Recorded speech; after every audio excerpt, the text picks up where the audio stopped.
I know she's gonna cry after. Thank you, Ritu. Thank you so much for inviting me to your event here today. It's truly an honor, and I'm really grateful to be standing here and to be speaking to all of you. Ritu has a very cute smile and a beautiful heart, and she's like my daughter. Those of you who don't know, I also have I have two kids, Amira and Amar, and Amira is few years older than Ritu, so she's practically like my daughter. I really love you, Ritu. Thank you. So Madhura and I had lost touch for a long time. So our sons had gone to school together, and we were friends. They were friends, and then pandemic came and school changes came, and so we lost touch. So, but I really feel like that the way we got reunited or came back into each other's life was there was like a divine intervention, for a lack of a better word, because I kept having these thoughts that I have to message Madhura, and it's a true story without explanation. I don't know how this happened, but I messaged Madhura. She mistook me for some other friend, and then we got back and oh, okay, you I remember now. And then she was generous enough to invite me to her party, to her Diwali party, and that's when Ritu and I talked. And by that time, she had already converted or accepted Islam, and since then we have been together and connected.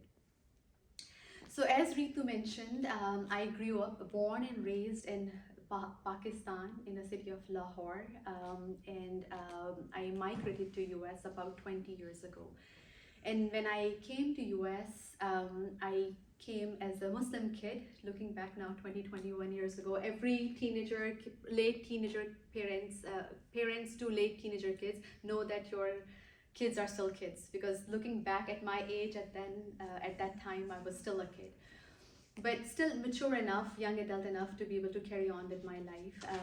So the biggest change that I noticed when I came to US was that when you are surrounded by people who are like you, when you're born and raised a certain way, you never question anything and you take many things for granted. It's the way of life. Everybody around you is a Muslim. There's a call to prayer going on 5 times a day.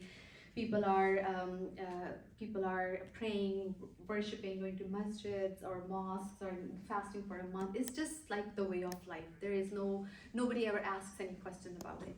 But when I came to US and I started my school here, my university here, I realized that all of a sudden I don't have people who are like me around me. They don't follow the same religion, which is Islam. They come from different backgrounds, and not just that they come from different backgrounds, or religious backgrounds, but there's actually something called as no religion as well, which was a very unique idea for me, because I had never thought that things like that could exist too, like people could not believe in the existence of a supreme power. But what that did was that it sparked this interest in me, based on the fact that whether what I'm believing in, is it really something that I believe in, or is it just something that is taught to me because of being born in a Muslim country, to a Muslim family. So what is it that I believe in, and how does it apply to my practical life? So that's when I actually I went down the journey of self-exploration, knowing myself better, asking and questioning my own belief and faith system, and then exploring other religions around me, and then also exploring the concept of no God around me, because it was very much prevalent. And I had friends, to be honest, who were really good, great friends, good, great people, and they had different thought processes.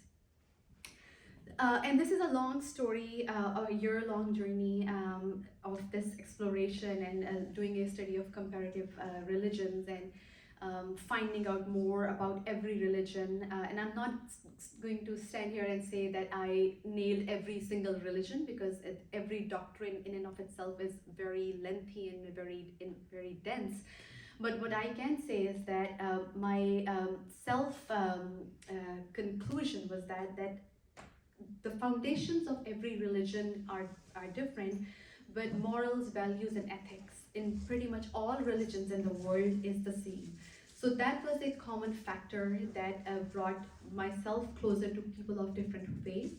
And within that journey, I also there was a concept that was introduced to me by a friend of mine called as freedom. Because somehow the predisposition was that if you follow a certain religion, in particular Islam, you are somehow, you're going to give up the pleasures of life and you won't have any freedom, and it's going to be a binding factor. So what I discovered on that notion was that whatever other folks, other people believe in general, nobody has full freedom. They just don't believe in what I believe in, and they believe in what they believe in, and they call that as freedom. But there is no such thing as an absolute freedom that exists there, because no matter what you think, what you believe in, you still believe in something, whether it's a certain way of dressing, whether it's eating certain way or not, but that's what you believe in. It may be different, and you may call it that I'm free to not do that, but that's what you believe in. So that was first revelation, that there's no such thing as absolute freedom. You still believe in something. And second thing was that because I was a Muslim, and I took a lot of pride, but I realized that there's a lot of things that Muslims do that are non-Islamic. So I realized that I'm never going to look at fellow Muslims to learn about Islam, or to fellow Christians, Hindus, or Sikhs to learn about their religion, because they may not be depicting following their religions to what the their religion is. So I will go back to the doctrines and I will do the research every time I have to answer a question. And that's something that I still do to this day, because I think knowledge is power. And whenever anything does not sit right with me, and I feel like that this can't be the guidance or commandment of God, is either lacking in my understanding or there's some more depth and context to it, I go back and research that. So that's my journey in a nutshell, which is still going on. It's a lifelong journey, because the Holy Quran is the doctrine that Muslims abide by and look up to. And finally, also that this concept of people not thinking about God or any supreme power present in their lives versus thinking on a weekly basis, like a Sunday church.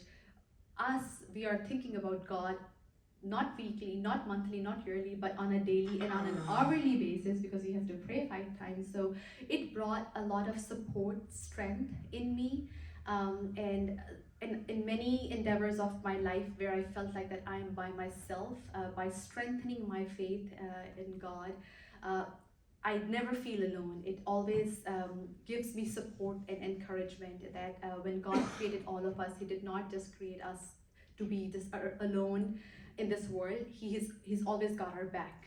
And that's the concept that I've developed and I have nourished over the years.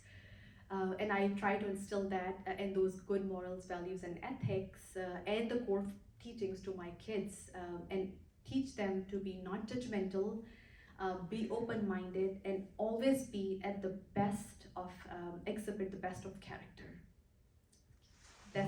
Thank you.